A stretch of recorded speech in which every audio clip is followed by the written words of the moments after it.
All right, here we go. Sorry, delayed start. Jerking around with stuff. Petro's here. Cofield. Speaker's on. Turn that off. All right, I'm out of the shot. All right. A lot going on tonight. Do you guys have enough local stuff with the Chiefs and the Royals where you don't start drifting into other stuff? Because I found today's show difficult because there's so much stuff going on. Yeah, we could just crank local. I mean, the Royals are now winners of 7 of their last 8 after tonight, so they've won 6 in a row. Trade deadline's coming. People believe they'll do nothing. That's frustrating for them. Chiefs camp is up and running. There are position battles to be, fought for. So we could do it, but yeah, I mean, there are always things that pop up. Just like Aaron Rodgers and his hair. Yep. You got to get a scale of 1 to 10 on what's going on with that. So, what else do we have that was national? Well, Simone Biles on the heels of Naomi Osaka, on the heels last summer of Paul George and mental health. Yep. And bailing for different reasons in different aspects of sports, and then how that affects I think the connection to the average workplace is fascinating, because I think the next 10 years is going to be crazy with how workplaces and especially bosses and then, fellow employees are going to deal with people who are like, yeah, you know what? I need some time off, mental health time. I find it fascinating. Fascinating in the sense that you're not buying it. You think people are going to take advantage of it? Like, there are real cases, but there'll be plenty of people that take advantage of it. I think some have legitimate problems. I think others will potentially take advantage of it. And like I said, from an employer standpoint, where the American culture up until about right now has been like, you don't want to work? You've got issues? Tough shit. There's someone right behind you waiting to take your job. So I don't want to hear it. But I think things are changing for some. For others, it's not changing. But a great example is, people who work in the casino industry here in Vegas. Do you think the casinos want to hear anything about mental health days? It's hard enough just to get a goddamn day off when you work at a casino. No, I agree. And there are, it's long been a joke corporately about like, hey, I need a mental health day, right? But I think now it's something that people said just as a reason of like, I'm not really sick, because they really, I think, maybe just needed a break, which would be the mildest, a milder form of just like whether it's frustration or anger or, anxiety. And they just needed a little break. And so it's kind of like, in America, we're supposed to be tough and make it all happen, right? And just fight through everything. But I think now you look at it and you go, yeah, okay, sometimes you just do need a little break. And if you can take that break, it'll be better. I mean, that's why every company, we've talked about it, you should just have personal days, pay time off. And you take it for whatever you want. Right. I mean, I think you try to schedule it, right, for the workplace. But like if somebody's taking advantage of mental health days, like if there is such a designation for it, that would be, in your mind, I guess, the first time that a medical condition had ever been taken advantage of. This would somehow be different than every other. Like every workman's comp case is totally legit. Yeah. We had someone call in today when we were talking about the topic, and he's like, I work with people who get drunk all the time and they call out. They do. I am into the office. I don't know what Curtis was calling about. Yeah, I definitely show up. I may resemble half that remark, but I definitely show up to work. And you're getting a lot of this. Brady says, "Man up." There was a tweet sent out by Pierce Morgan, who's like, "Oh, is this the newest thing in sports? I have mental health issues when I fall short, or I choose not to compete," which I think it's interesting. With Biles, I think it's different because I think she does. I think she's got a mental and physical injury. If she does have this, what the hell was it called? Like the twisties. If you actually have like equilibrium issues, if you're losing where you are in the air, I mean, that's incredibly dangerous for a gymnast. And from what I read, this is a woman who has been through tons of debilitating injuries that would F up the rest of us. And she's still out there. Yeah, she fights through. Yeah.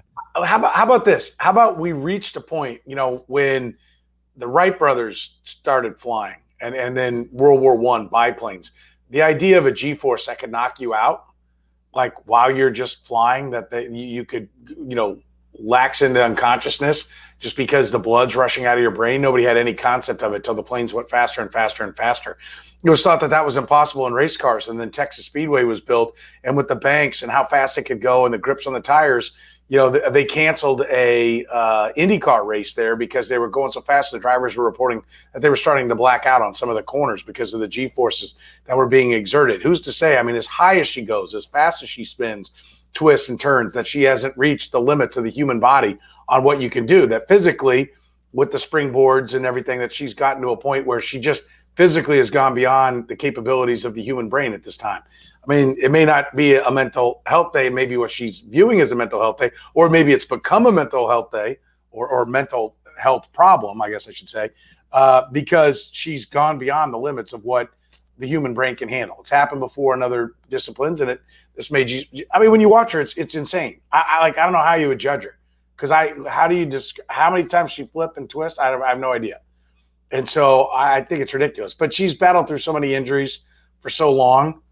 But listen, I got friends that I know have battled things that certainly didn't have the whole weight of a country and an entire gymnastics team, and your reputation and all these sponsors that are counting on you to crush it, and they've just not been able to handle all the pressure before. So listen, I think it's real unless you've been there, and I'd like to believe I haven't. We've all had tough times and frustrating days, but unless you've been there, I don't think you have any place to judge. And I don't think anyone who hasn't had the kind of pressure that she's had on her should even open their mouth to try to question, what she is capable of, or what she did, or why she walked away from it. All right.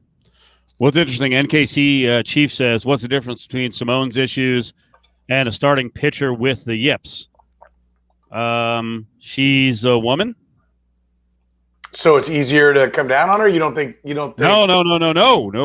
I think it's the times, and I think it's easier to embrace her. I think guys will have a much tougher time being embraced and enveloped in understanding versus women. Paul George certainly was not. Everyone didn't have Paul George's back when he said he was messed up in the bubble, and they still didn't. They still mocked on him all the way through the playoffs. So, I mean, I've said it on the air multiple times. I love the fact, that I saw a ton of women backing up Simone Biles, which, hey, Rachel Nichols, Maria Taylor, not that Maria Taylor did anything wrong, but you may want to learn a lesson. If you guys actually stick together, you're going to make a lot more headway. But secondly, with what did they say? Did they come down? Are you talking about their situation? Their situation. Okay. The fact that women have fought to get into the sports media, and then you get an example like Rachel Nichols, where now she's looking at someone else as a diversity hire, and it's like, Rach, that's what you were looked upon as. Why would you turn around and do that to someone else? Stick together, unified. You have a chance. Strength in numbers. You have a chance to advance even further. But I'm just saying, I think guys. Yeah, it's natural of guys to mock on other guys when they exhibit any sort of mental weakness. Yeah, it's just the way it's been, and I think that probably should change. It's not probably, it should change. If someone says they're having mental health issues, then listen to them. I do like what Joe Jayhawk said. Not being able to throw to first won't lead to a potential broken neck. Yeah, I mean, which is true. I mean, yeah. But to your point, Steve, I think it is a good one, but. It's such a fine line that you walk, because the difference between, okay, do we stand together in an effort for the greater good, or do I stand up for myself if I think I've been wronged? Right? And can you stand up for yourself if you are not the smallest slice of the minority pie, right? Because women would be considered disadvantaged. Yep. Right. Rachel Nichols is a white woman. If you take it back to that story. And so it's like, do you lose your ability to say, hey, this isn't right, just because, well, wait a minute. I mean, it's an incredibly difficult area that would just be solved if, instead of, the focus being on how the victims go about trying to stand up for themselves, and more focus on the people that create the victims. I was typing a smart ass answer to people who said there's less risk than breaking your neck, and you're right. Simone Biles is a much more danger, but I was typing in because Brady said unless you hit the runner in the perfect spot, I was going to say, or, you're Chuck Knobloch and you hit Keith Olbermann's family, which you remember there's been more than a few. For some reason, because it gets more coverage, but there's been several cases of the yips in New York with Mackie Sasser, a catcher who was like, and couldn't throw the ball. Knobloch chucking it into the stands. Bobby Meacham, throwing it into the freaking upper deck. But it's different. My whole point was, I think male sports and female sports are treated a little bit differently. So I don't know, man. It's an interesting case, and I think it's something we're going to be talking about. But wait a minute. But to that point, shouldn't male sports? I'm not saying that the people who shame men who shame other men who have mental problems is acceptable. I'm not saying that. Right. But it is the ground you stand on is part of the equation to figuring out how good or bad the statement you make is. Right? If you come from the majority, it is in my opinion, you can't say it's apples to apples to somebody who fires out something that may be wrong that came from, a place where they've always had every disadvantage thrown at them. Like my problem is the part that frustrates me is the individuals that who've clearly had the advantages their entire life. And the first time something doesn't go their way, they want outrage and the same kind of outrage and same kind of movement to support them. The one time that, an Asian American guy got a job over their white ass. And so they decide that this is somehow, because in their mind, they're better, that this is racism and we should be having a march over the fact that for the first time ever, theoretically, a white guy didn't get the job. Right. That's the part to me that is just laughable. Well, of course. If you've lived with the advantage your entire life, and the first time you have something to overcome, your response is to turtle. Like, I don't have time for that. Or the playing field is simply evened out. Evened out, yes. You didn't get screwed. Now you're just actually in a meritocracy. You thought it was, but it never was. Right. So. Or the guy, like anyone whose parents preceded them is clearly just a benefactor of nepotism. Like I always thought, like Joe Buck is a bumbling idiot who can't speak, apparently, who, you cannot, if you're the national voice of anything for long enough, everybody's going to hate you because you're not a kiss ass. And every local broadcast has become even more kiss ass every day over the next. And so therefore there's such a sharp contrast to a good, fair, unbalanced national broadcast. So everybody comes down on him. And I'm not the world's biggest Joe Buck fan, but I have no rub with Joe Buck, even though he marveled at Madison Bumgarner, which I marveled at Madison Bumgarner in the 2014 World Series. But that was the one that set Kansas City against Joe Buck. It'll never be forgotten because he said what Bumgarner was doing, pitching 5 innings of relief 2 days after winning a game, was somehow, this blasphemy. I to that point, like I just, but everyone will say, well, he doesn't get that job if his dad's not who he is. Well, I don't know that he gets the start he gets. Right. If his dad isn't who he is, but he doesn't end up this job if he sucks. Right. I think you nailed it. No, I think you nailed it. It's the early start, It's your boy from Syracuse Iron Eagle and his son, doing national stuff by the time he's 24. It's I'm not even going to go down the list. There's so many cases. So, what about on the subject of the mental health thing in regular gigs? Trent's saying, hey, same company 14 years. I have more PTO a year than I can use because I do not want to be the guy who's always gone. When you think about that, like it is noble. Do your employers really care? So my question is, Trent, first of all, who gets to carry over vacation anymore? You son of a bitch, because we got to use it. You can't carry any of it over? None. Sick or none of it. Nope. Use it or lose it. I think it sucks. And I've had conversations about really. I think it sucks. Yeah. It's ridiculous. The old days, our parents at least, maybe not the younger folks, because we're probably the same age as their parents.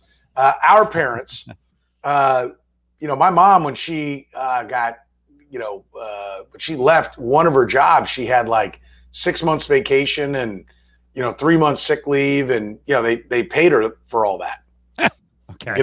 Like she didn't take vacations. She couldn't afford to take vacations. So Right. she's like, why would I take the days off? Eventually I'll get paid for it. And I think that's how it ought to be.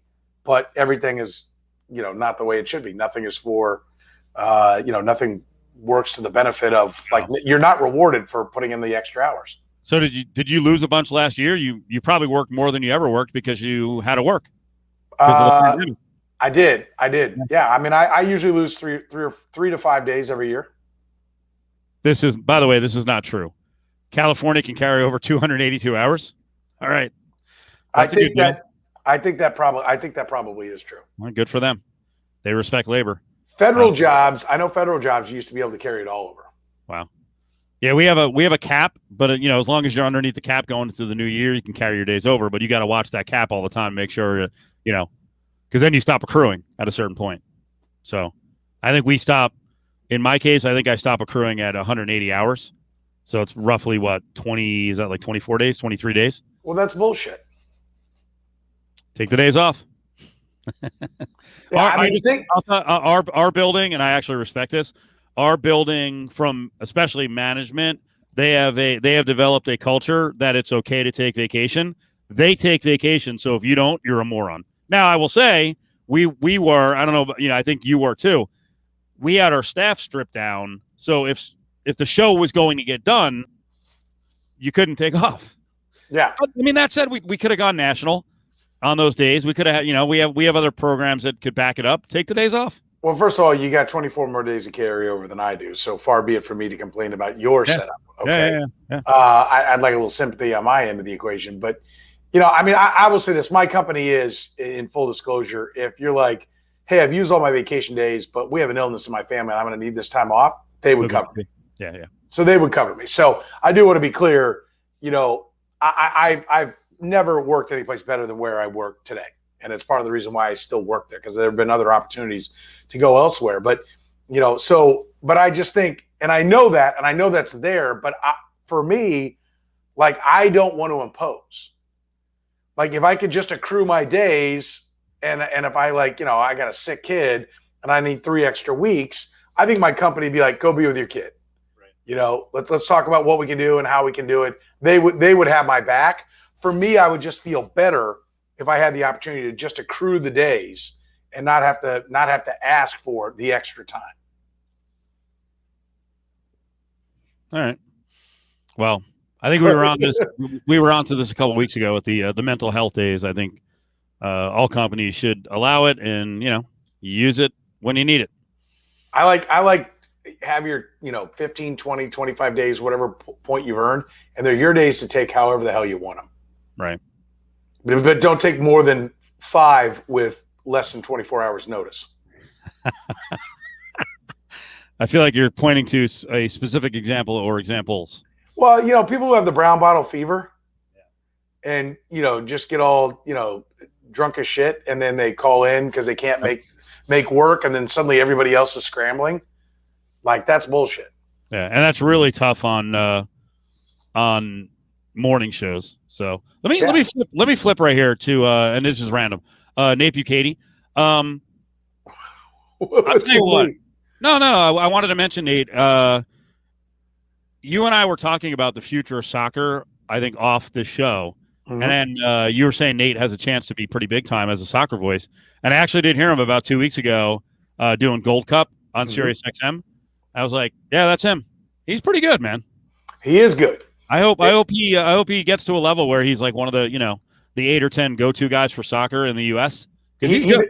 Yeah, he's really good. He has a passion for it. And I want to tell you, he's had other opportunities to do other sports. And I'm not saying he was offered the lead job for ESPN's NBA coverage, but he's had a number of other jobs. And I remember having conversations with him at different times when different opportunities were coming up. And, he had a passion for soccer. He has a passion for Sporting Kansas City, but just the sport overall. And, I remember talking to him, and he was like, yeah, I just think this is where I'm most comfortable. And I think Sporting's a great company. And so, I said, there are riches and niches, man. And not everybody's doing soccer, right? And so, there's a guy, and I'm blanking on his name right now, and I apologize, good guy. And he's an American guy who does UFC, soccer from the American standpoint, but also American football shows and broadcasts over in England. And because that's the niche. And he and he's done very well in by doing that. And so, like, I think that's, if you're an excellent soccer announcer, there's only so many guys that can do it. And I think Nate's really good. All right, cheap plug for Nate, so I can make the transition to shitting on Nate. No, not at all. You mentioned Royals, you mentioned Chiefs. We started to talk about the conference Armageddon last week. Yeah, and you made a hell of a case for Kansas. Man, so much has happened since. There's been so much speculation. I'll ask you first.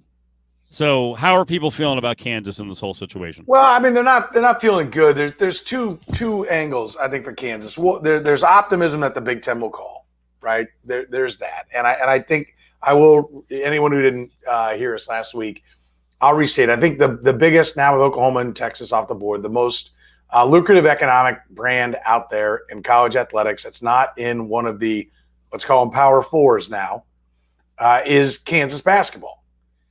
And so, and I do think basketball, people don't quantify the dollars correctly. Yes, basketball isn't worth a lot of money under the current NCAA setup. But if the end game is to break away from the NCAA and take your basketball out of the NCAA, there is, by a lot of people's count, more money in basketball than there is. The NCAA tournament is more lucrative than all the football contracts put together. So from that standpoint, basketball as a whole makes more money than football does. It just doesn't go into the pockets of the schools because they haven't figured out a way to sue and win that money back. And I think that's part of the end game for the Power Four to get to, is to eventually start their own tournament, break away from the NCAA, or get the NCAA to yield that money to their schools. And if that does happen, then Kansas's brand becomes much more lucrative. But the way it's set up right now, but I also say, I don't think, with TV clearly ruling the roost, and when you see what the Big 12 filed today, basically that there are tampering charges against ESPN, I think that speaks to filling the SEC network programming. There's a lot of basketball games on that. And having better basketball games and the commercials that sell in it, and be it the Big Ten network if it were for Kansas, that's lucrative stuff. And I think it will benefit even beyond Kansas. It means established basketball programs have more value, and I think may ultimately end up with better conference third-tier right television deals. But, yeah, I mean, they're scared. There's no doubt they're scared. But there's also an element of them that says, listen, enough of this bullshit chasing football. We're not good at it. We've rarely been good at it. So why not just bounce down to the AAC or the Mountain West, tie in with them, kick ass? Like, first of all, when everyone's like, well, they would have like a Gonzaga-like existence. They've already had a Gonzaga-like existence in the Big 12. They did win 14 league titles in a row. Okay, so if they had to go to the Mountain West, and I personally think that their conference record wouldn't be that much better in the Mountain West than it's been in the Big 12, because it's been insane in the Big 12. So if they tied in with the Mountain West or the AAC, or there was some kind of Western division of the Big East, and they pooled their football somewhere, I could see some scenario of a massive basketball conference that has some for the football schools, whatever it might be. I think they're going to land on their feet. And I personally think that they might find that they don't have to spend near as much money, and they could actually be, bottom line, a more lucrative athletic budget when you consider that their basketball makes so much money that usually their football program is not. Their football program still makes money, but the basketball program is what really carries the freight. So I think there are a lot of different dynamics, and they're at least examining every possibility and the benefits that could be there if they would go another direction. I don't buy this at all. Chris says they wouldn't get the same talent in Mountain West. They wouldn't get the same talent if Bill Self wasn't their coach. If Bill Self's their coach, just as John Calipari had number one overall picks and high draft picks at Memphis, they would absolutely get top-tier talent at Kansas, because what they would do is beef up the non-con schedule, and which is already a good one, but it would become a great one, and they would still be the primetime late game, and they would get some primetime games on the weekends. Kansas will be just fine one way or another. Gonzaga just got the number 1, 8, and 15 prospect in the last class. So if you do what you're supposed to do, and in Kansas's case, you do what you've been doing to recruit, and nothing changes that way, then they'll be fine. So let me offer this. What if the rest of the other Power 4 conferences, or the Power 4 plus Mountain West and the AAC, and every other league if you want, but really I think those you now have 3 other leagues, whatever's left of the Big 12, and then let's say you get the Mountain West and the AAC and the Big East to all say, we're not playing basketball with you and we're not playing football with you. Yeah. And while you may still be the best league and you may be the NFL's minor league, if we have our own college football playoff, if we stay with the NCAA and you break away and do your own thing, or we kick you out of the NCAA for poaching teams and being a predatory, entity in amongst us, something that's supposed to be a unified group to benefit all. If we walk away, hey, maybe the SEC would still be considered, whoever won their league would still be considered the champion. But would you be more interested in a conference tournament of SEC schools, of 4 to 8 schools at the end of a league schedule where many of the teams had already played each other, or 4 other really good leagues or 6 other really good leagues coming together to contest for a national championship? At the very least, we would record historically we would record both. Mm-hmm. But we would have an SEC champion, and I think you'd be much more likely to call the other leagues a national champion. And I think it's possible that ESPN and the SEC have pissed off enough people for them to say, what can we do together without them?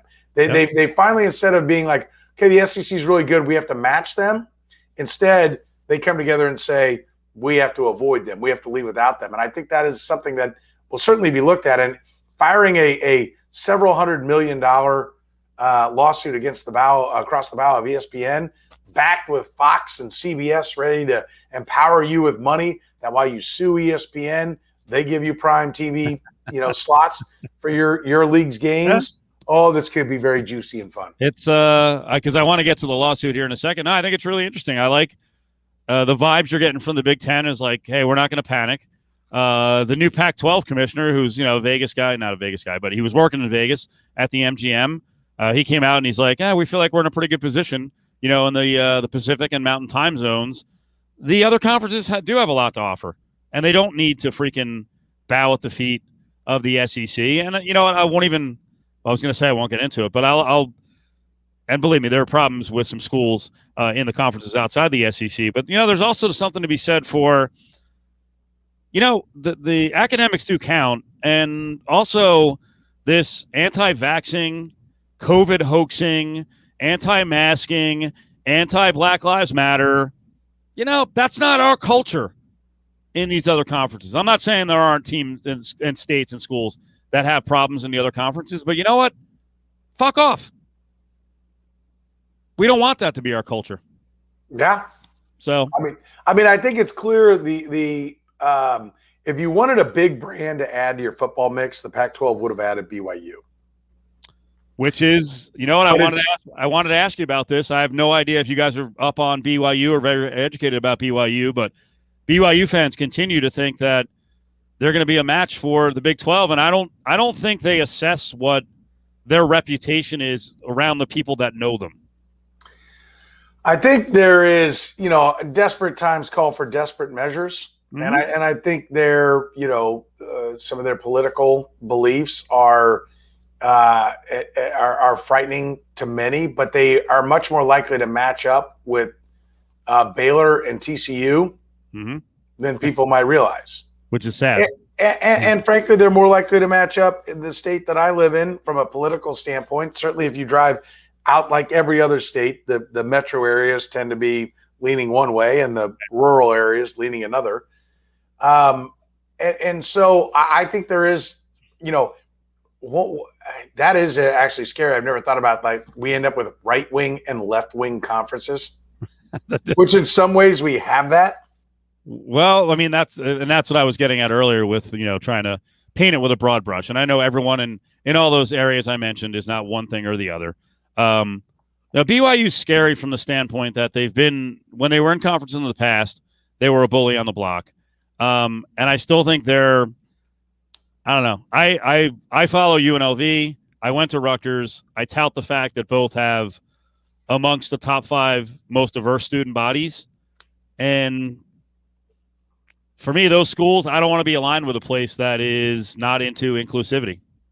So, yeah, I don't know that I have all the details of everything about BYU. I know that the Pac-12 has no interest in religious schools.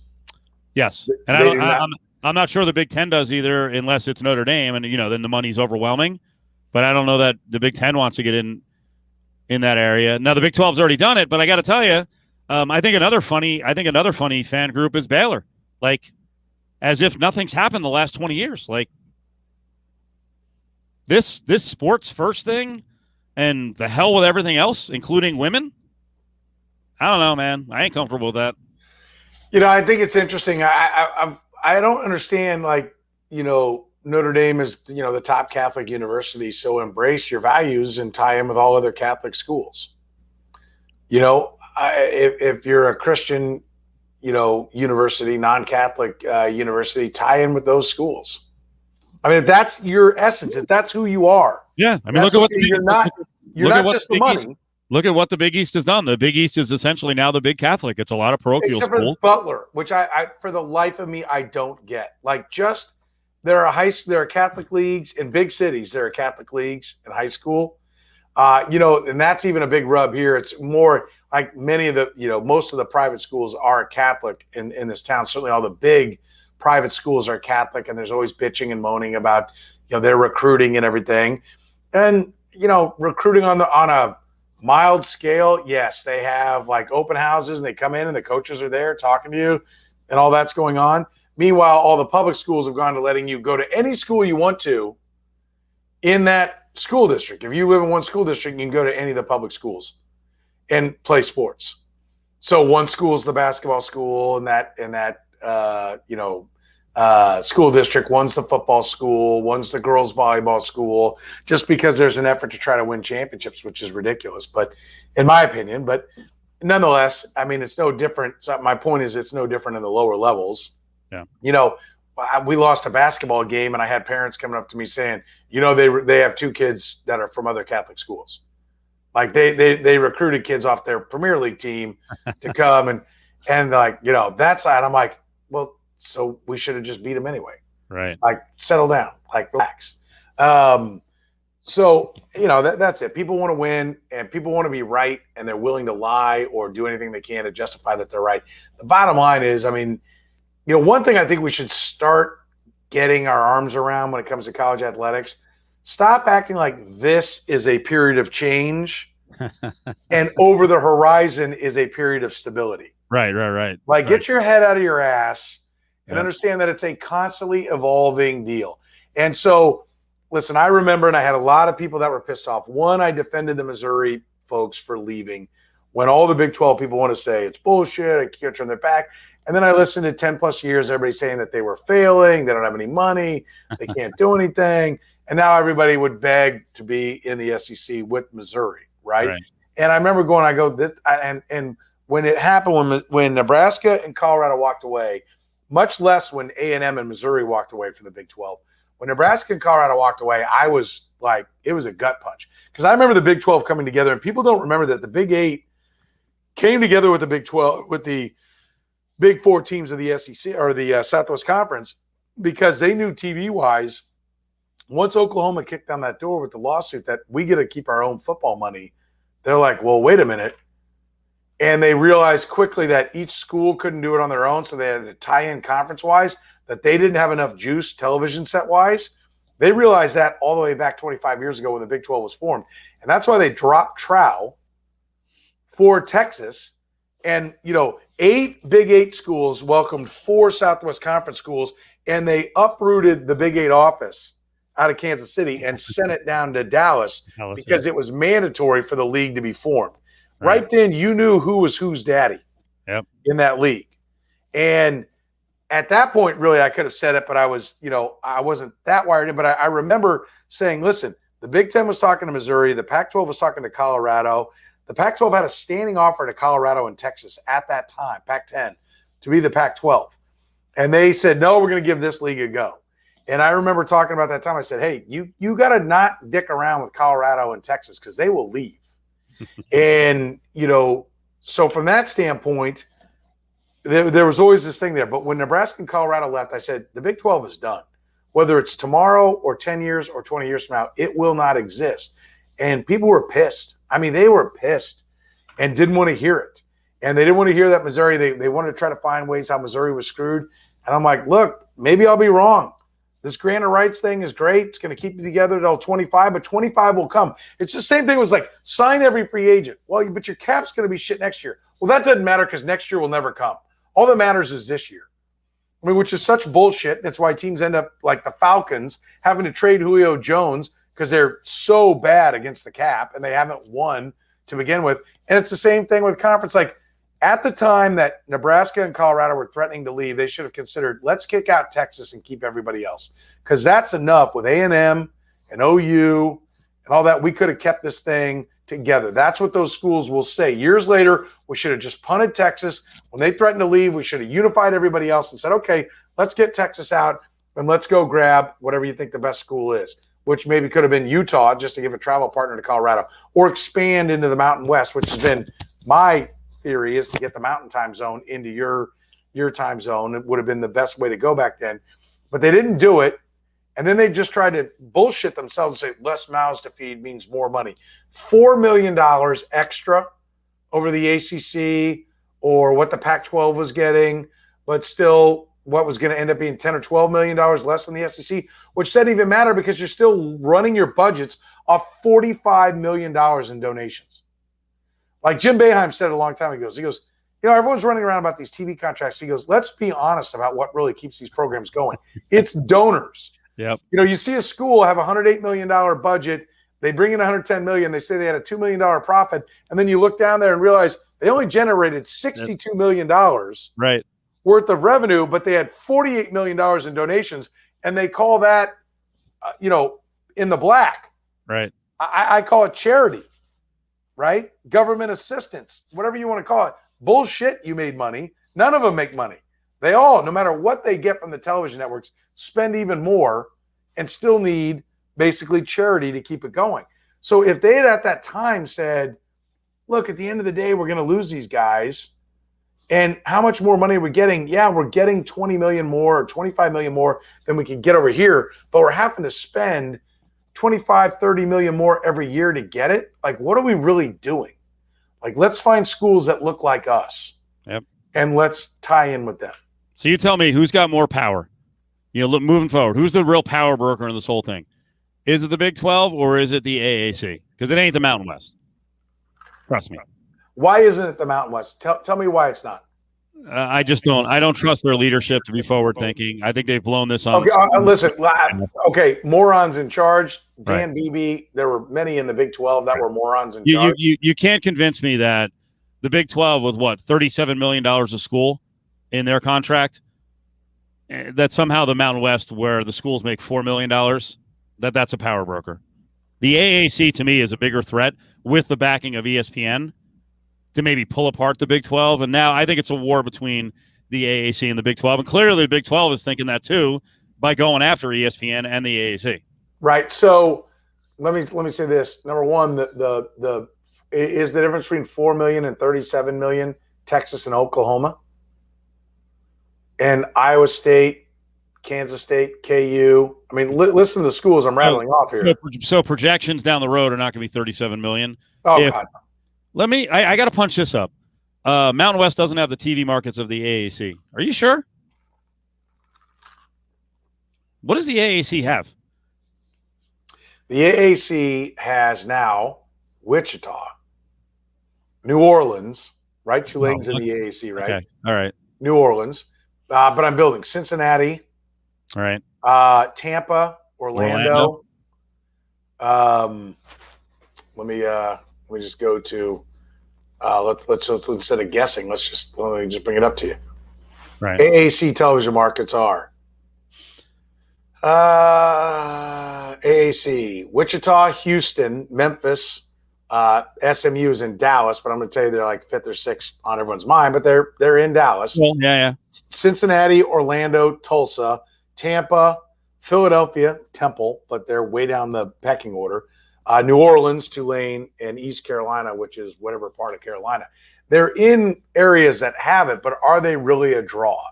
Because I'm going to tell you, everybody in Dallas will tell you that TCU, while being in Fort Worth, and SMU, while being in Dallas, rank behind Texas A&M, Texas Tech, Oklahoma, at least those four. Right. Before anyone thinks about TCU. I'm not saying the Mountain West is like, the school in all these markets. The Mountain West has San Diego, which is what, market 12. Is Denver a top 10 market? I'm not saying CSU is the biggest school there, but not they quite have top Denver. 10, but it's okay. It's up there. So at the top, they have Here it is. Denver. Go ahead. They've got Denver. They've got San Diego. They've got now San Jose is pathetic, but they've got the San Jose market. Obviously, they've got Las Vegas. You've got Fresno, and then it gets smaller from there. You've got Albuquerque. You've got the AAC Utah, better? which is, it is better, Steve. I actually think because of the top end, in terms of being attractive, right? That between Denver, San Diego, and Las Vegas, there's some solid markets there. I think there are very good markets, but which one's better? The AAC is better. I think here's what you have to ask yourself, though. Like, you have a better resume, but how much does South Florida move the needle in Tampa? And I would tell you, in a transient market, right, flush with professional teams, not much. Right? I don't think South Florida moves the needle. I don't think UCF, huge alumni base, right? But I think most of their alumni base is Florida State, our Florida State fans. So the bottom line, though, is the AAC and the Mountain West Conference really don't have a hold on many of their markets. San Diego sort of does now with San Diego State. I guess Hawaii with Honolulu, but and Vegas, obviously. But don't you agree? But don't you agree, Steve, that if you go into Tampa, there are more Florida State fans than there are USF fans? There's more Florida State and Florida fans in Orlando. And Cincinnati, there's probably more. That's not probably. There are more Ohio State fans. So every one of those markets, you're sharing with someone bigger than you. And so, full disclosure, I mean, I have friends in a lot of places, but I've good friends in Mountain West territory. You being one of them, and I live there. So, full disclosure, if you want to call me biased, okay, I'll listen to it. But my thinking is, what's the end game, right? Like I said, don't worry about the salary cap just this year. Think about the salary cap on down the road. Think about the revenue on down the road. Are you ever, you can talk about Tampa's expected to be twice as big as they are, but are they ever going to be more than 10% of the Tampa market with South Florida? Kids go there because they can't get into Florida. They go to South Florida and still root for Florida. Right? That's what happens. Now, I think UCF, I've been impressed just by how much they bitch about where I rank them with my AP vote. That I think they've got a pretty good fan base. I've come around to UCF having some juice. But do they have more juice than Florida and Florida State? They don't. But if in the mountain time zones, will they be just examples of UCF, USF, where they're always going to play second fiddle to others? Well, not in their own state. No. Colorado State may to Colorado, but New Mexico will always be the juice in New Mexico. And the warm weather areas are all growing. And I think UNLV will be the juice in Vegas, right, in the state of Nevada. I think those are the things that, I think if you want tomorrow, I think the answer is AAC. I think there's a real question whether or not next week, next month, or in this case, 10 years from now, 20 years from now, would the Mountain West be a better spot? I'm open to that discussion. If you want the quickest buck as fast as possible, to which if you said, well, it doesn't matter, we'll go to the AAC for 10 years, and if the Mountain West gets better, then we'll jump over there. They'll just grow, and we'll go to the better deal there. I think that's a fair point as well. Yeah, and fair point. Wait, put that one back up again. Yeah. Big 12 should become the Big 16 by taking the best out of the Mountain West and the AAC. Can you have a 3-time zone conference? Because the best out of those would be at least UCF. Would definitely be one of them. Technically, it would be a 4-time zone. Yeah, well, if you have San Diego State, you have to take San Diego State. I mean, and UNLV's in the West Coast, so yep. Yeah, so you're going all the way across to Orlando and Tampa. Can you do that, or is the best deal to take all those schools? I mean, Then what and are we go. looking at? Two 16 divisions, two 16 team divisions, and like a I mean, 32 or 30 team how many would conference? it be? 2, 4, 6, 8, 10, 11, and maybe a couple of the schools get dropped along the way. 11 in the Mountain West, 8 in the Big 12, so that's 19. And how many in the AAC? Just let's see what the number is, because I think you're pushing 32.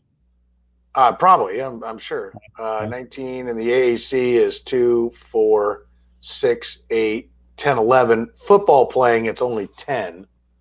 All right. So you're talking about 29 with 30 in basketball. Could you have 5, 16 pods? Like, I am intrigued by this pod, Yeah. right? Could you be like, okay, we're going to play these 5 teams twice for 10 games, Yep. and then we're going to play 2 from each one and rotate it? Could that work? I think it should all be. I mean, you bring all those markets together. It's all worth The it. Big 47. Big 47. The Big 30. But I love what you said earlier, and where was the comment? Someone was talking about the ACC. I do like what you said earlier. You know, if everyone calms the F down and doesn't panic like they did last time, and thank God they panicked, because, like, as I mentioned all the time, probably to the point of annoyance, Rutgers getting in the Big Ten is like the biggest coup ever. We got lucky. We got lucky and took advantage of the panic. Yeah, let's be clear. I mean, how thrilled were you when the Big Ten offered Rutgers? It's a miracle. Just like I was in an airport, probably half to 3/4 cocked, leaving Vegas after that was the famous fight weekend in Vegas. Do you remember that? That was right? The weekend when Syracuse and Pitt got called into the ACC. Yeah. And I was delayed. We were delayed. We had like a 4 or 5 o'clock flight. We got delayed. We didn't leave Vegas till like 11 or midnight. And it was an NFL Sunday. It was the Victor Ortiz, Floyd Mayweather Jr. fight weekend, which we had a phenomenal weekend out there. And Steve had a remote down at the Hilton. What was it called then or now? Well, now it's the Westgate, but it's Superbook USA. Yeah. So we were in there, had a phenomenal time. You were broadcasting down there for the football weekend. And then we went to the airport, and then we sat around having drinks. And while I was at the airport, on my phone, the news comes down, Syracuse getting in the ACC. And I'm like, oh, shit, we're in one of the big boy leagues. I mean, it was the alternative is where these schools are right now, where they're spending all this freaking money to try to get there, and you're on the outside looking in. It's bullshit. That's why I knew how I felt, and when Mizzou went into the SEC, that's why I understood why they did it, and it's why I feel right now for Kansas and Kansas State in my neck of the woods. Yep. Because I know what it meant to be like, okay, we're in. But you know what? Part of me goes, well, would we be better just kicking the shit out of everybody in the AAC? I just think it's tough without that, 25, 30, 35. In the case of the Big Ten, $55 million up front from the conference. It's tough. When you're getting a $7 million payout, you just mentioned how much Boeheim, has to, and Syracuse in general has to rely on donations. Kansas put tens of millions of dollars into their football program, and everybody is going to their donors now going, our facilities are shit. And I remember during the Mark Mangino era, they were building, and everyone's like, okay, we're caught up. Right? You're never caught up. Right. And so I just don't know that. Honestly, like, I can tell you that sitting here, like, I'm glad we're in the ACC. And I'm definitely glad we're in the ACC and not the SEC, because we'd be Vanderbilt's bitch maybe in the SEC. Right. I don't know that all that's asked of you to try to compete is worth it. Like, I think there's something – like, look at TCU. I talked about when TCU came in, like, oh, we got better. TCU's better than is better than A&M. Oh, look at the record. Yeah. They were 10, 11, 12, 10, 11, 10 every year in the Mountain West. I mean, are they a better program now, being 7 and 5-ish all the time? Yeah. I don't think so. Are you better off being a Boise, getting your $7 million from the conference – and then being able to schedule aggressively for a couple of games and have a chance, to go 11 wins, 10 wins every year. And have your record get kids there instead of having to build, $70,000 pods in the locker room for everybody to sit in like LSU does to try to get people to go to LSU instead of Alabama. That is a good point. The arms race in that conference especially is just insane. It really is. People were joking earlier about the Big 12 going after the after ESPN and the AAC. Do you think this is a good move by the Big 12, or is it sort of embarrassing? Oh, it's a must. Yeah. I mean, embarrassing is losing Oklahoma and Texas after your commissioner stands at Big 12 media days and says, like, realignment's not happening. I mean, that's not going on. Like embarrassment. Like your fly was already open and your dong hanging out like long. You know, there's no like it's time. It's fight or flight right now, man. I mean, So you either dig in and fight or everybody bails. Yeah. The only opportunity to save the league is to dig in and go after the SEC, right? I hope you're right, man. I hope you're right. I hope everyone gangs up and goes after him. And I love what I saw from the Pac-12 commissioner, like I said, earlier, where he's like, "We're in a good position." They listen, be who you are, right? We saw who the Pac-12 was when all the COVID stuff was going on, and they tried to do everything they could. It tried to do everything it could not to play football, and it finally gave in. And in the end, it was probably a bad move. Like, go back to being who you are. You're not the SEC. You're not Texas and Oklahoma. It's fine. Just like the Big Ten is what the Big Ten is. It's fine. Yeah, the whole COVID thing is an impossible win. There are people that will shame. I mean, we're going to look back at some point and be like, wait a minute. The game was scheduled like it's not going to show. It's just going to show games played on this day, and that's it. But like somebody's going to dig into some records and be like, wait a minute. This goddamn thing was scheduled on this day. Then it was moved to this day, and it got canceled on this because everyone was sick. Right. And then they still played this shit. Right. And they only had this was going on. They were missing 24 guys, and they still played. Yeah. And that season counts. Yeah, it counted. And that wait a minute. This team played 4 games, and this one played 7. This one played 8, and this one played. What the fuck was going on here? Like history is going to look back, and we know history is going to look back and look at it. We hope from a time where medically everybody's healthy, and we're going to be like, I mean, this is insane if it was that bad. And then those of us that lived through it are going to be like, well, but you got to understand, man, we were sitting around like, Jesus, how many Netflix shows can I watch? Like, I need some ball. Like, if they think they can do it and they're young and let's go because I want to watch some football. Like, if you didn't live through it, you're never going to understand. Like, the depression, it's like, my aunt, cheap ass, like, she's giving me, $2 for my birthday in 1980 something. It's like, yeah, well, she drove a team of mules in the 20s to try to go get, $1, right? Because the Great Depression and the Dust Bowl had wrecked their farm, and they actually thought they were going to starve to death. And it's like she's like, I ain't giving anybody shit, right? Like you get this is all you get because you need to save that because hard times come. Like we don't know what the Depression really was. We talk about the mortgage crisis, or we had 10 minutes when the market went down during the pandemic, and oh shit, what am I going to do with my 401k, right? But we don't know what hey, people are starving and there's no jobs. Like those people who live through the Depression will be like, you look back and you're like, what was going on? Like, what? Like, why? And then you look at how they act afterwards, saving every nickel and all that. And you're like, what are you talking about? It's like, hey, you live through that shit. You'll have a different idea. So history will review it based upon where they are then. But I don't know. I mean, did the Pac-12 and Big Ten really blow it? And they gave the SEC all the football recruits because, like, they're serious about football and will never get back? Did they garner all the money from people who go, there's a right way and a wrong way to live your life and just barreling forward because you want something else to be true as opposed to what is true? I don't know. I don't know how history will look at it. I don't know. But I do think I've said this about if you're a general manager, an owner of a team, an AD, a president of a school, looking in the mirror and accurately seeing what you're looking at, don't suck in your gut. You're a fat ass, right? Don't try to push the arm up and act like you got a bicep. You're a skinny puke that's going to get his ass handed to him if you fight anybody. Like accurately seeing who you are looking back at you is priority number 1. And that's where I think all the other schools in the Big 12 really shit the bed, is because when Nebraska and Colorado left, they need to be like, dude, we're just Texas and OU's bitch, and how long are we going to sit here and do this? Like, why not go find who looks like us?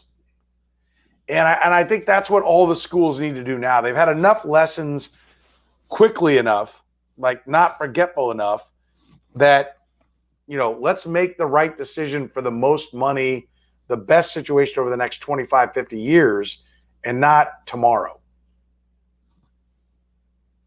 By the way, this is a good question. Do you think any of the schools that were, really getting aggressive, talking to people trying to get the hell out of the Big 12 are like, fuck, they mad about the ESPN lawsuit?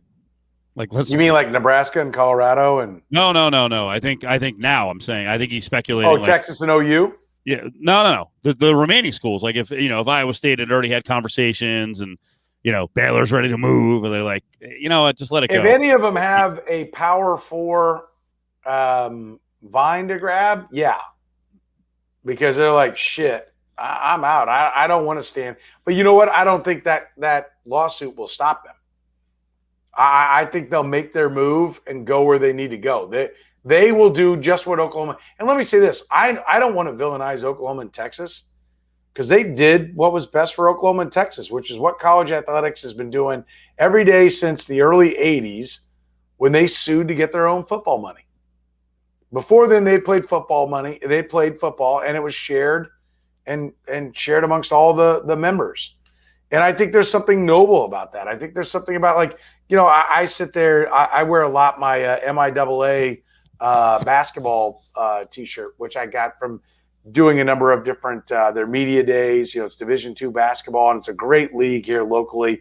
Pitt State, Pittsburgh, Kansas, Northwest Missouri. Northwest Missouri has been undefeated a couple of different times, won national championships in basketball. Pitt State, Northwest Missouri State have won football championships. It's just a great all-around local league of Division II schools.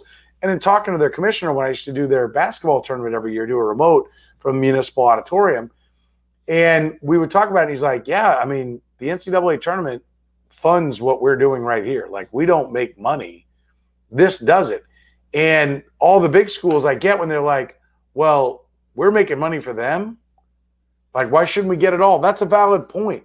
But why shouldn't you be about the bigger educational experience? Why shouldn't sports be about somebody at every level being able to experience playing sports for their schools, and not just about trying to return the biggest investment? Mm-hmm. And so that's a noble thought. It's a collision of different viewpoints. Yeah. And different experiences that both have ground to stand on. Yeah. But it's just, like, what do you want out of the college experience? I mean, there's no ability in Chicago and Fordham, who were two of the biggest college football powers ever, national champions, kicking ass, and they went way, way long ago. No, yep. We're about the academics first, and this is not. We're not getting into I totally agree with this, and I don't think this is talked about on sports radio. And I will say, between I'm around the UNLV program and the basketball and the football program, and they're not the most successful right now. But in like the 3 months where I'm away from them, I kind of start losing sight and get all fucking wacky. I was talking to someone the other day about West Virginia, and I was shitting on West Virginia and their academics, and the ACC is not going to let them in. And then I think about it, I'm like, all right, that's being mean to the kids who actually are in the programs at West Virginia about academics. It's being mean to the student body. It's being an asshole to anyone who has a degree there. Like, you get so like footballized, but when you're actually around the process, when you're around the kids, there is a much different feeling about why they're there, what the mission is. And for me, it's always a good reminder when I get back around the athletes that it's like, most of them are not playing professional. The job is for this school to produce folks who can go into the community and be productive. And that really should be the ultimate end game, but we lose sight of it, And by the way, I love who put it up here. This is also my glass, overflowing attitude of balance in college sports. Relax. Saban is the SEC. Where's that league with Mike Shula there? This is cyclical. Like, Clemson was not Clemson for like 25 years between friggin' Danny Ford and Dabo. And Dabo will be gone at some point, and Saban will be gone probably in 5 years, and they could hire a disaster. And there is no guarantee who the powers are. There's no guarantee USC will be down forever.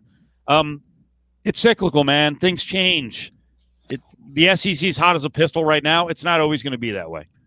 No, I agree. And I just had a thought for like a topic, so you'll have to remind me later for my show, is like, what does Alabama do next, right? Do they have the balls to be Miami?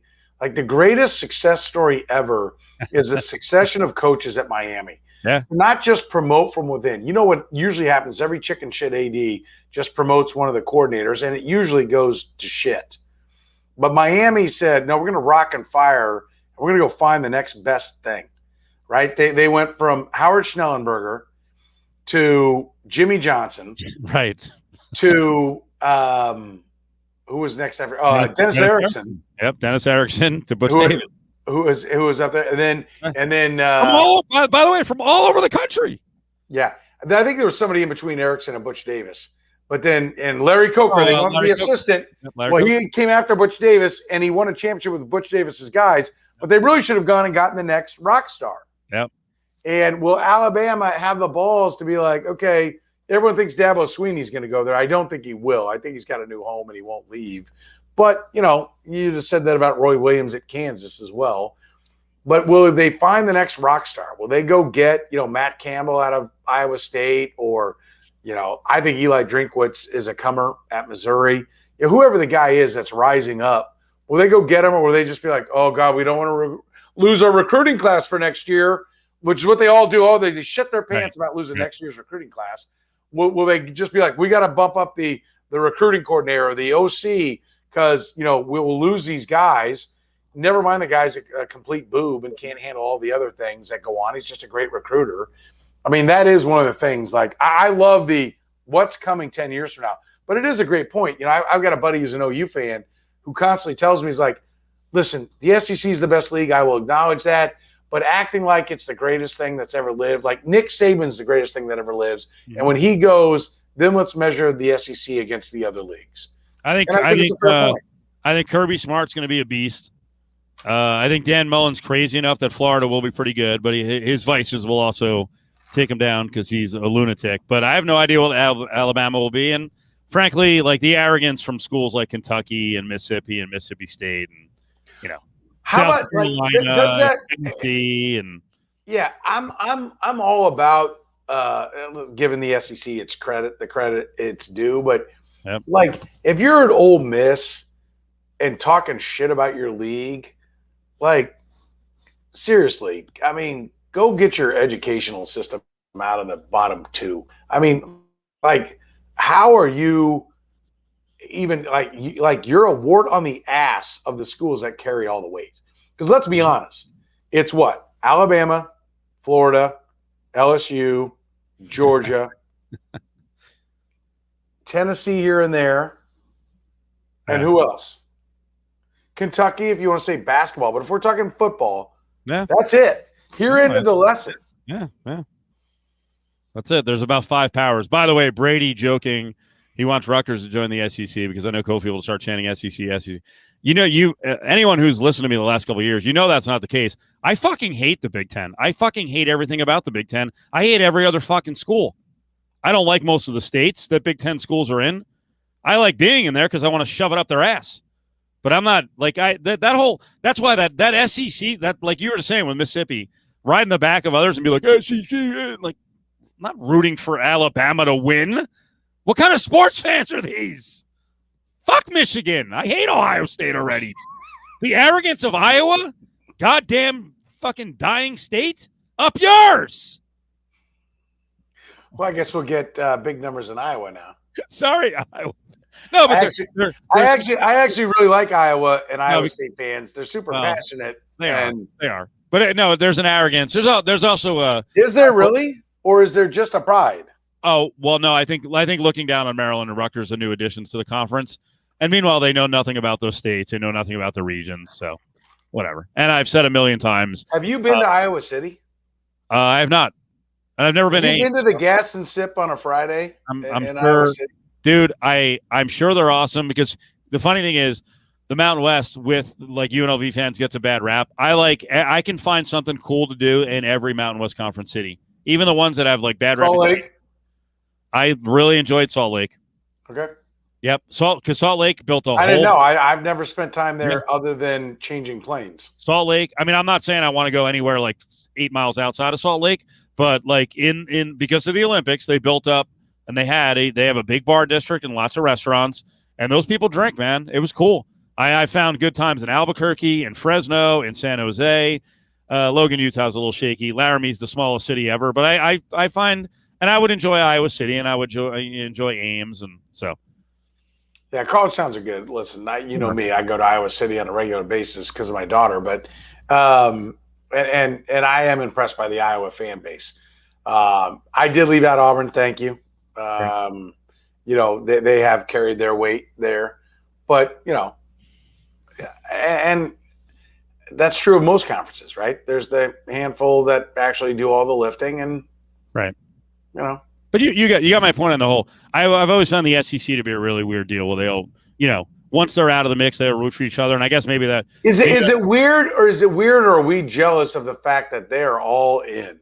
No, I think it's more of a region thing, and I think I think we see that region thing on lots of fronts. Okay, well, they're a lot more bonded.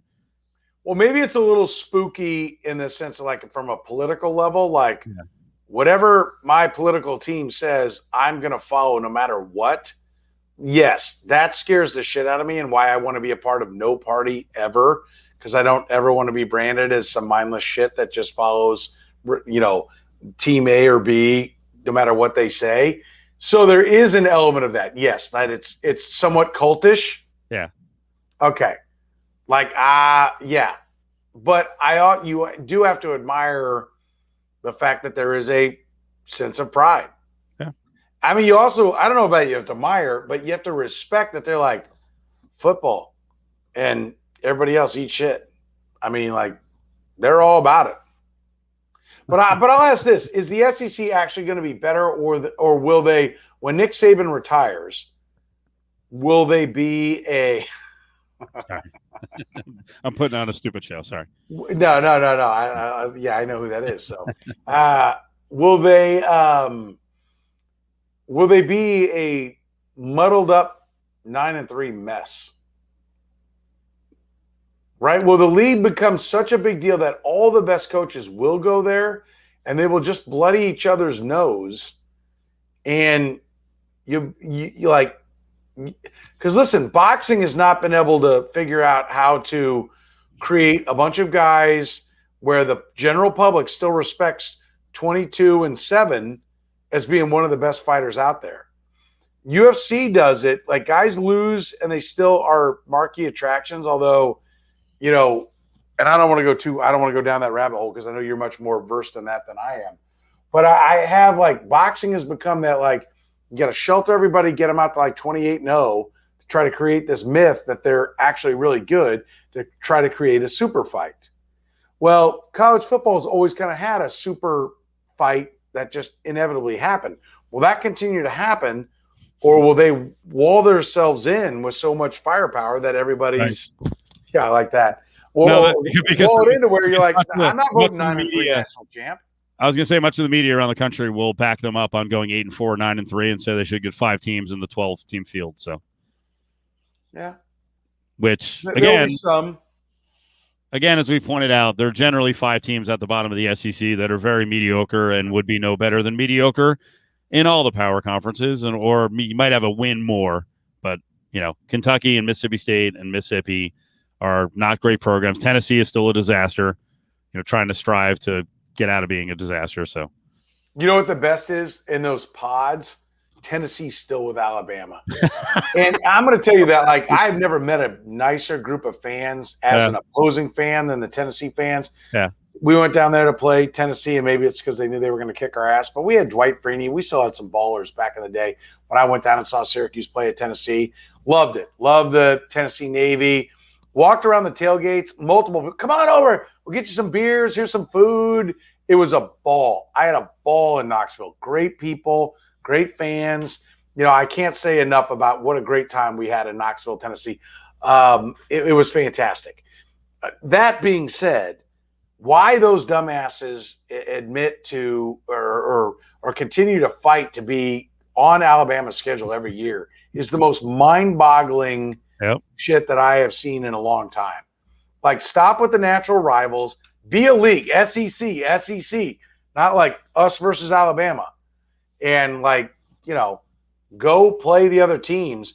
Why you feel a need, and the pods are going to put Alabama and Tennessee. Because do you think if the SEC is being sued by the Big 12 and ESPN, or excuse me, if the ESPN is being sued by the Big 12 and ESPN is the one reporting the pods and they have Alabama in there with Tennessee, do you think ESPN got the pods wrong on how it's going to work? Because I don't. Right. And I think it's amazing that Tennessee fans just can't wait to get that ass kicking every year. So could you have a pod with Alabama, Auburn, Tennessee, and Ole Miss? Poor Ole Miss too. Well, could you? I didn't see the pods. What were they? Oh, you didn't see the pods? No. All right, so hang on. I think I can do it from memory. So it was they were going to put Missouri, Arkansas, Oklahoma, Texas, right, to get the Southwest Conference, Texas, Texas, Arkansas, Oklahoma, Texas, Red River, Missouri, Oklahoma, because they were together. They were going to go A&M because A&M doesn't want to be with Texas. A&M, LSU, Ole Miss, and Mississippi State. Alabama, Auburn, Tennessee, Vandy. Oh, God. Yeah. Missouri, Kentucky, Florida, Georgia. I'm leaving South Carolina out, though, aren't I? Hang on. Let me Google what it was. I'm missing somebody. Right?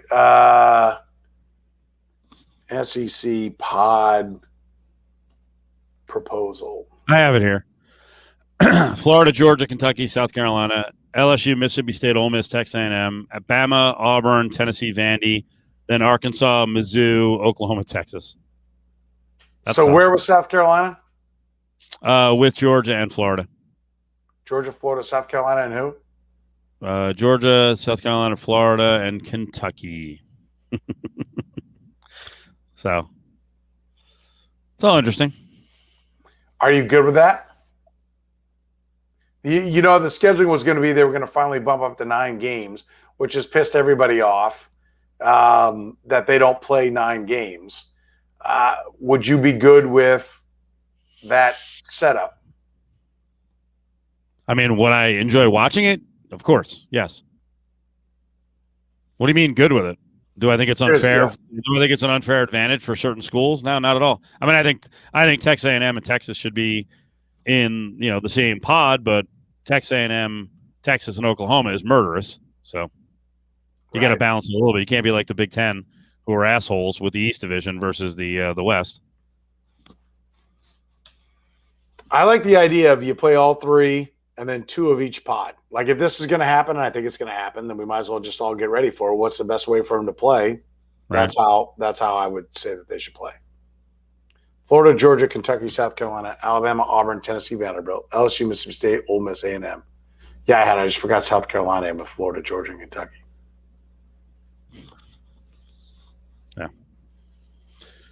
Yeah, the Big Ten nailed it with the legends and leaders. It's great. I love it. A&M getting a lot of love. Like, you've got Alabama and Auburn who have won titles in, people who are still sentient's lifetime. Yep. Florida and Georgia have won titles. You have Oklahoma and Texas who have won titles while people are, but A&M getting basically the juice as the counterpart to LSU. Mm-hmm. Good to be A&M, man. To avoid Texas and Oklahoma, absolutely. Well, but to get the swag, like, what they're trying to do is just like when they try to put, in the Big Ten scheduled up, they're like, we're going to put Nebraska and Wisconsin over here, and they'll balance out in the Iowa, they'll balance out Penn State, Ohio State, and Michigan. Michigan State, and now Indiana. My God. Yeah, it's murder. This is the worst. All right, before we wrap it up, I got to ask you about baseball trades. So are Royals fans disappointed they're not tearing it down and getting, as many prospects as possible for Duffy, for Merrifield? I haven't get his name right. And I think Mike Minor will actually draw something too. Why aren't they trading off players? I think one, they believe in their guys. Dayton Moore told me 2 years ago at spring training that he wanted, in building it back this time, he wanted to build it back for the longer haul. And I don't think they want to just be a window of opportunity. I think what he wants to be is like, hey, we can have veteran players just finish out their time here and move on, but you've got to have a packed system. And I think the frustration for Royals fans are they've heard Dayton Moore talk about the draft, in which they signed all 21 of their picks, and now Kumar Rocker is maybe hurt, which is making their strategy when they passed on him, which I think Kumar Rocker was plan A, but then had some other guys, and they got everybody signed in their draft class. But they're looking at it and saying, Dayton Moore is clearly pissed. That night of the first round draft, he was clearly upset because I think he tried to really get the deal done with Rocker before they traded him. And they said, he's like, hey, listen, the draft, we only have 180 players under contract with the limited minor leagues we have now, only 20 rounds in the draft. We don't have these guys. And so I pressed him on it that night. I'm like, okay, so you're talking about the limitations of the draft. Does that mean trading becomes more important to find talent? And he's like, well, yeah. And then he kind of, talked about other things. And now he had a press conference and he was like, well, listen, like the trades aren't going to be how we fill our system. We're going to have to develop guys. So what you're bitching about how you get guys in the draft, but now you're saying developing them is it. And, the Latin American, the international signings are a part of the equation as well. But so there is a frustration. Listen, at one point, now they've won some games, but they were on pace for 97 losses before this 7 out of 8 win streak. And, they were a stone's throw away from losing 100, which would be 100 losses in 3 of the last 4 years. The only year you didn't was when they only played 60 games. So that people were starting to get really pissed. And so, yeah, I think they want to see – they don't see that this team is going to contend next year. The reports from Jeff Passan and Jason Stark and Ken Rosenthal are at the Royals will listen to Whit Merrifield, but they have to – Dayton said we have to be overwhelmed for anybody who's not in the last year of their deal. And then the reports from those guys were that they'll listen on Whit Merrifield, but it's going to take a lot to get him. And they're like, listen, why? If the guy's not going to be signed when you contend again, then why wouldn't you just take whatever you can get and move him? And I would say that if you move him now, 2 years ago he was more valuable. Why didn't you see that you weren't going to be that good in 21? That's your job, is to accurately look at yourself in the mirror and be like, we're not a contender in 21. And ship them out at that time to get as much as you can. That's the frustration of Royals fans. Do you get calls asking why the Rays are good? Because that would piss me off. No, I do topics about why the Rays are good and how they don't value the players as individuals. They value them like the A's as commodities, and how that has translated into winning, and people get pissed. And I get emails bitching about, well, the Rays haven't won a World Series. And I said, I agree, but they've played in 2. If that's it, it's just like that 7-game series is the all-defining moment, then you're right. Then the Royals should press on doing what they're doing. And if Dayton Moore builds his team up and wins another World Series, then that's it. He wins. Because the A's haven't even gotten to the World Series. The Rays haven't won it. And if he wins it again, then he has the magic formula. But if he never gets back into the playoffs, then there may be that, yeah, he had a great formula for then, but it's not a magic formula, and there are things that can be copied from other people. All right. Well, I don't know. I'm in that camp of I'd rather be in the mix for 12 or 15 straight years. Well, because that's the right camp, Steve. Because I think eventually you will win. Yes, the idea that you can target a year and put all the pieces together and go get it done is bullshit. And the Royals were good enough to win a championship for 5 years. They got in the playoffs twice and won one, and they really bucked the odds in getting it done. Andy Reid's the best example. He put his team there time after time after time, and he finally broke through and won. And once he got the vital piece, the quarterback, which there is no piece like that in baseball, then he made it a lot easier. So, yeah, I agree. Like Bill Self, I think if he stays at Kansas, no matter what league they're in, is going to win multiple championships here moving forward. He puts himself in position to win all the time, right? You eventually break through and win. That's the key. Coach K won 5. He coached for 40 years?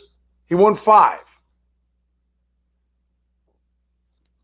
That's how it works. Be in position to win many times, and eventually you'll break through. I love what the A's did today. If they think they needed Starling Marte, if they think that's going to help them make the playoffs, and they think that's going to give them a chance, I think Luzardo is going to be a good pitcher, but, Luzardo was pitching here in Vegas with the Aviators. He's going to go to the Marlins. By the way, I also like what the Marlins are doing because now – sorry to bring this up, Soren, but eventually they're going to have Alcantara, Sixto Sanchez, and hopefully Luzardo, and that's a good 3 to build around. And then back to the A's for a second. You're fuck right. You better start making moves like this because we here will not tolerate this bullshit of just barely making the playoffs. You win championships here or else. Yeah, by the way, Raiders too. Yeah, I'm a big believer, trust me, in the tank. And I've said that. I've gone on record. And I said if Dayton Moore builds it back and wins a championship without tanking, then, he's proven me wrong. But the Astros, to me, are the model. Yep. And I should mention, what about Joey Gallo? Come on. I'm a Joey Gallo whore to begin with, just from my fantasy experiences. The audience in Vegas knows that I'm a Joey Gallo hoe, and now he's with the Yankees. So where are you going to put framed Joey Gallo jersey there in your basement? Well, can I tell you? I thought about it today. My parents are pushing 80. I haven't seen my younger brother in 6 years. I haven't really. You're very close. You're very close. I haven't really hung out at the Jersey Shore in years and years and years. What I'm most excited about is that I can buy 10 Joey Gallo jerseys when I hit the ground. I'm ready to go. Okay. People already know here in Vegas because I've told the story a million times. I kind of married myself to him in terms of predictions. We were out at a AAA game and we're talking to Wally Backman. He was a manager at the time, and Bryce Harper was already in the majors for 2-3 years. Chris Bryant was right on the edge. Gallo was in AA. And I said to Wally Backman, I go, who's going to hit the most home runs in the major leagues for their career? And he was like, come on. Because I was like, it's Joey Gallo, right? And he's like, no shot. He's like, it's going to be Chris Bryant. I'm like, all right, bro. And Harper had an 80 home run lead. And Gallo's still way behind Harper. But you watch. Now that he's around the kind of short porch. Let's see what Joey Gallo does. But it's kind of short, but the airflow is definitely helps. Yeah. Please don't hit 190. Please don't hit 190. Brian Cashman, this is the most obvious no-brainer ever. The fact that you could have a $200 million lineup and nobody who can hit the ball out to right field is you've got to. I always say that you and JB bitching about Cashman were comical until now. Yeah. Now it's how do you have this kind of resources and you have no left-handed pop? How does that happen? Yep. And guys who were injured all the time. All right, Brady. When did you finish the basement though? A little while ago. We basements are very prominent here in Las Vegas. So we dealt with the caliche. We dug it out. Everyone hears my Dustin DeHart commercials about taking money out of the house. That was to build my Yankee man cave. I'm proud of you. Looks nice, man. Yeah, I look forward to hanging. Yep. I think you're going to enjoy it. It's close to your basement. My TV wall has 3 TVs. Looks beautiful, man. I have nothing on my walls. I have everything out in bubble wrap from when I moved 6 years ago, waiting to put it up on the walls. Why don't you have Chiefs and Royals pillows and Syracuse pillows? You have a lot of Syracuse stuff. Why don't you have Chiefs and Royals pillows all over your man cave? Because I have a wife who won't let me do that. And she's like, no, that looks like shit. No. It's got to be tasteful. No. Did this happen? Wait, is this a prediction or it just happened? I haven't been looking. Let's do it. Let me see here. Hang on. If Chris Bryant got traded to the Mets, I'm going to walk over to Bonanza High School right now. And I live closer to Centennial, but Bonanza's close enough. I'll hit about 7 bars on the way. I don't see it yet. Hometown hero. We love our hometown heroes. Even Paul Sewald, who I should have picked up. You're a hometown guy, Steve. I love him. I'm a Vegas guy, born and bred, except for, the 26 years in New Jersey. Yeah, right? Yeah. We're doing the podcast. We missed it. I assume Syndergaard went in the deal? Did it happen? Tony saying yes. Your guy passing, man. Oh, by the way, I got to mention, I saw all the compliments on your passing spot. What's that? Oh, the quality of the broadcast. Oh, yeah, because he finally got off his stupid cell phone and came into the studio. Holy shit. I'm sorry. I love that. It was only like 4 people, but I love that so much that I saw on the Twitter thread when I saw people are like, thank God he's off that, shit phone. I was like, oh, I feel your pain so much with the phones. Well, I try to, I'll just muscle through. Like, if it's like, it's okay, we'll make it work. But, when it's awful, I'm like, listen, the listeners are dying. I have to let them know I feel their pain. And I have to dive in here and say, like, dude, what is with your phone? Because I also think guys will be like, oh, they start doing things, they start doing that, and the quality goes to shit because it's pressed against their fat face or something, and you're like, dude, it's like, put the phone down like a normal individual. And so I said it to him, and he could prop it up better, but yeah, he's not the best phone quality. Yeah. Fact. Love Jeff. Love Gottlieb. Fact. Yep. Brady, I'm well aware, dude. We're working on it. That's why we started to use our Passons is better than that. Dave's is really bad because Dave's voice is already kind of weak, because it's so goddamn scratchy from all the cigarettes over the years. And Dave on the phone sometimes it's unreal. So I think we fixed it. Wait a minute. Put up Tony. He got. Yeah. I'm looking at MLBTradeRumors.com, which is a really good site all year long too. Biggest news right now apparently is that the Diamondbacks released John Duplantier or Plantier, the former number 1 pick, who I probably had in my minors in the AL. Oh shit! Curtis quote tweeted the fake account. He got duped. No! Oh my God! Chris Bryant. Yeah, let me look. Let's see here. What do we got? And by the way, let me tell you something. Did he take it down? I deleted it. I don't see it. That's awesome.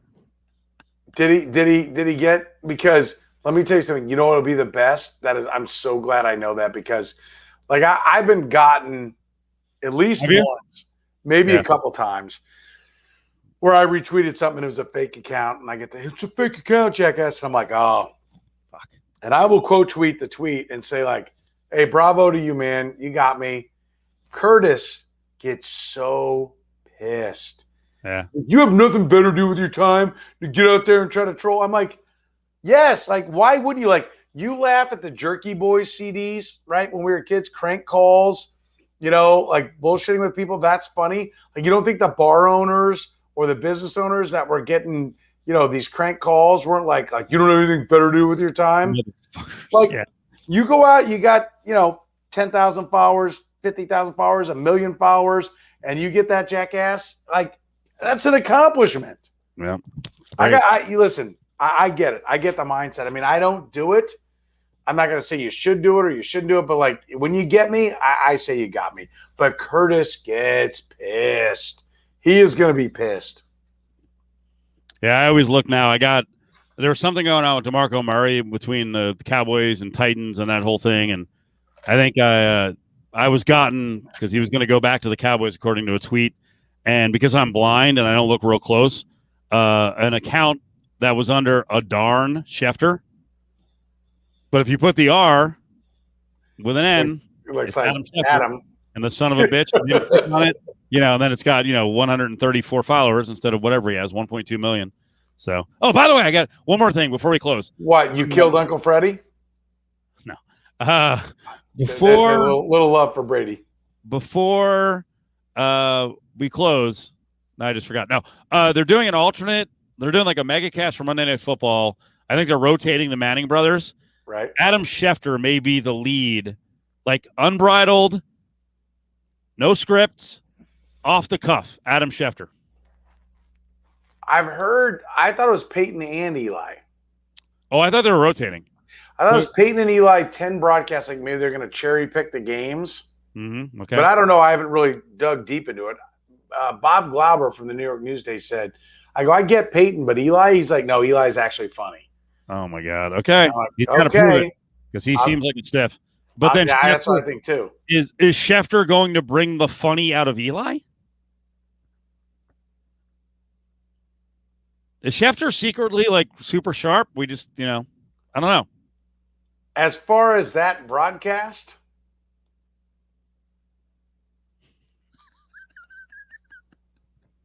that's what I thought. Yep, I did it on the air today. I'm not seeing it. I know. Schefter's great at what he does. He breaks every NFL story, seemingly. I mean, honestly, it's I don't if I don't have to hear Ian Rappaport for more than 90 seconds at a time, then I'm good because he's unbelievable. In what way? Describe unbelievable.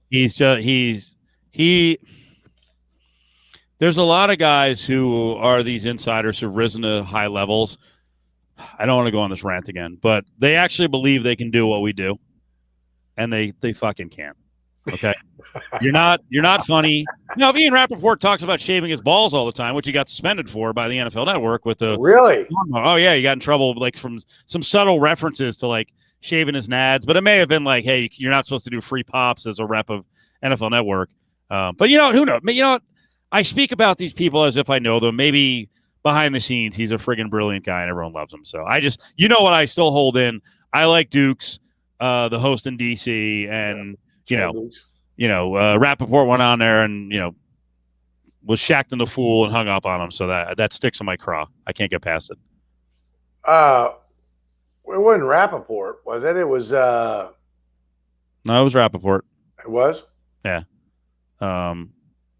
There's something else with like Lockhand Fora where he was. That's right. Yeah, that was a whole different thing. So. Oh wow. Okay. Yeah. Should be fun. You guys have Schefter on, so. We do. Yeah. Gonna be back this year. Oh, he is. There you go.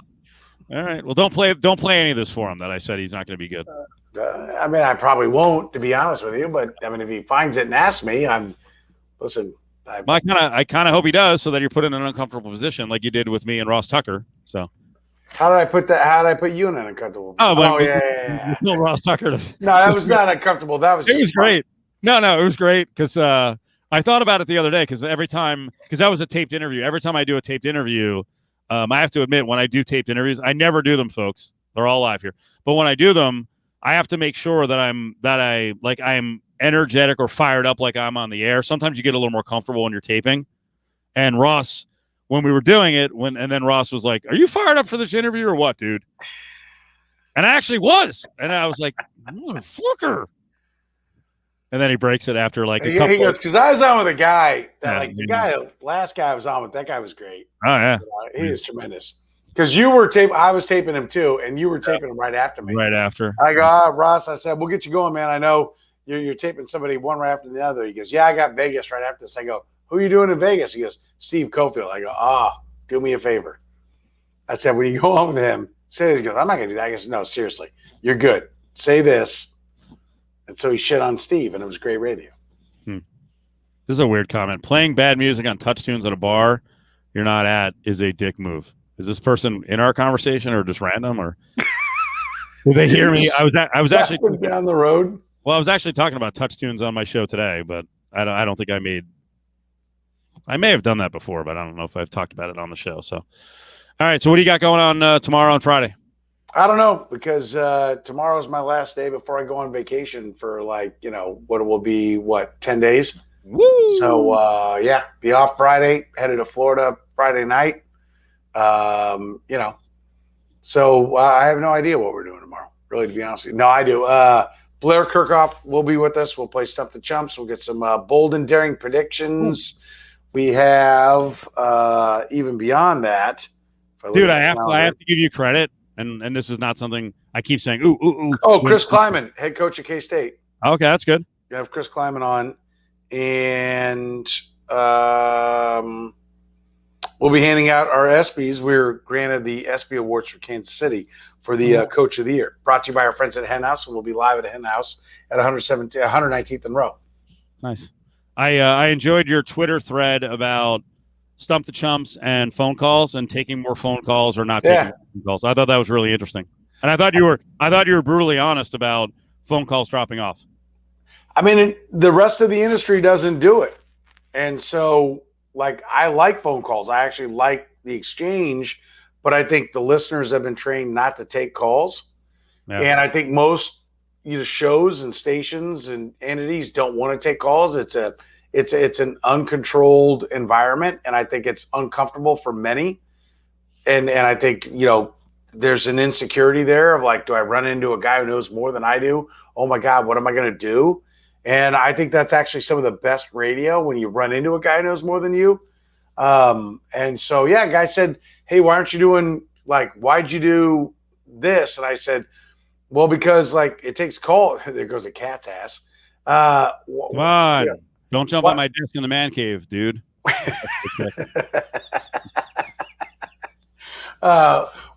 didn't you do chumps longer? And I'm like, takes calls. Like people don't call, we can't do chumps. Yeah. And the industry's taking people away. And so I put it out there. I'll probably put it out there for a debate topic and be on there. I mean, I just kind of responded to the guy and then I went away. But I'll probably get on there and have the discussion because the summer is always different for listenership and for calls. Like when people are on vacations now, and so it's always not a bumpier road, but just like everyone else's life, everyone's knocking out vacations. But it's like, I mean, where do we go with this? Like we've been doing it for 25 years. Is it time to evolve and change?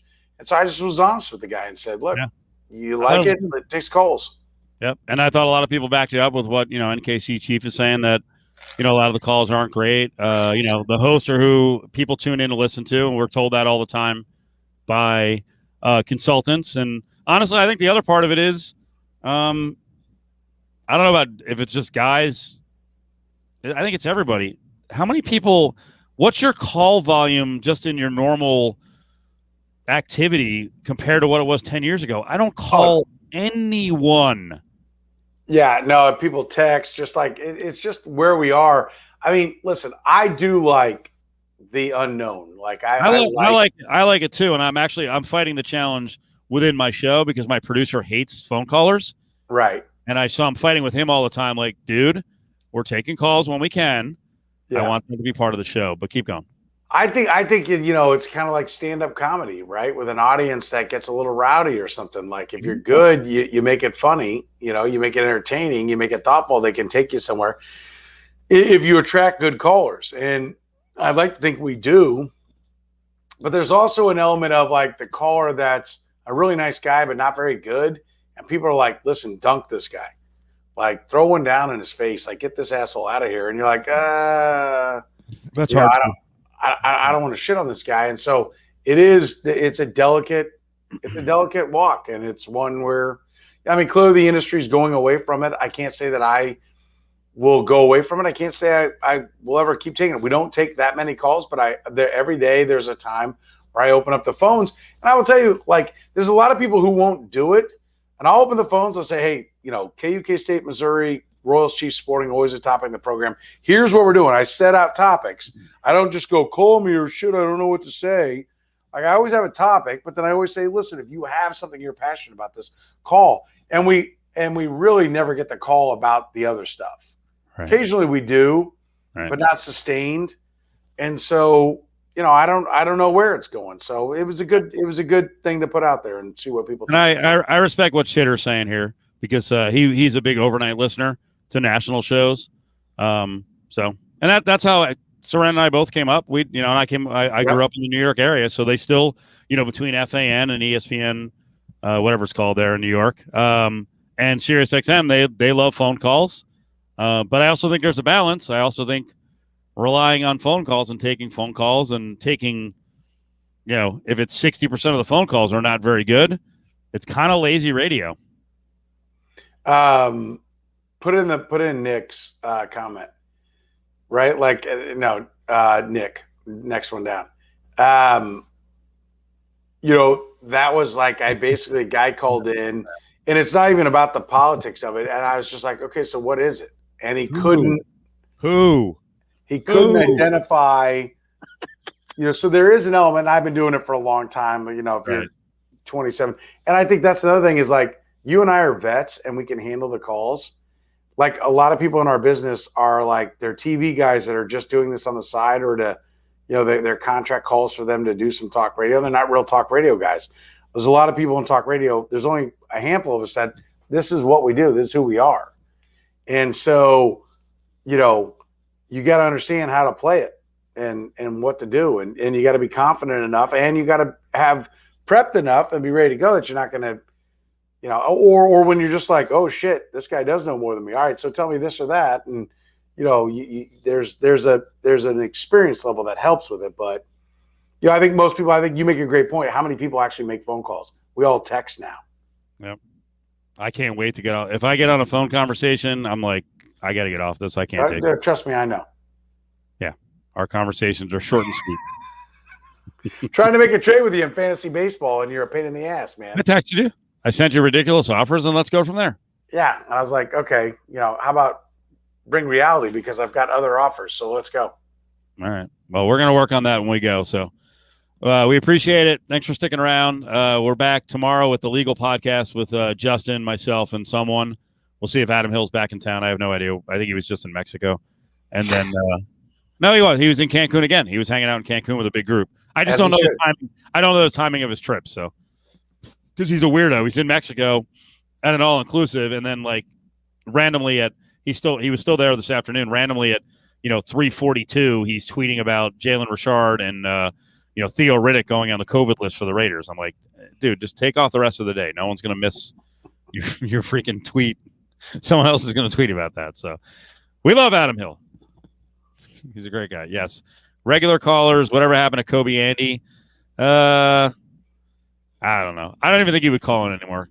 Kobe Andy went kind of Newsmax OAN, so he got out there. So yes, he was playing catch with a football like a 7-year-old with Brett Okamoto. All right, I don't know. See, you know more about it than I do. I have no idea. I don't know. All right, everybody. Appreciate it.